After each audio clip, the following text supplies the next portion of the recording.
got a call from a client, a new client this week.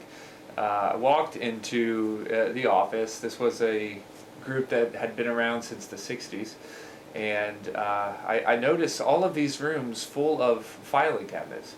And I thought, I guess this is the way people used to work, where you actually had paper back in the day. And this client was telling me that he wanted to come into this century from a technological standpoint. We were able to talk about getting him some workstations that were mobile.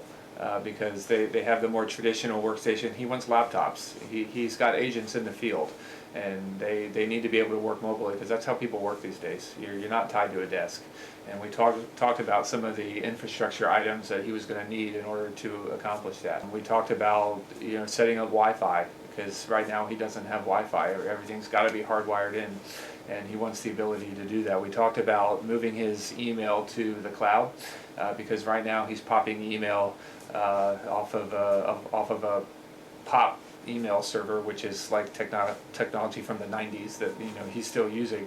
When email was first invented, that was how you did it, which means that if you download email on your phone, it doesn't show up on your computer, and so you got to remember which device did I download that email to, and which device did I send it to.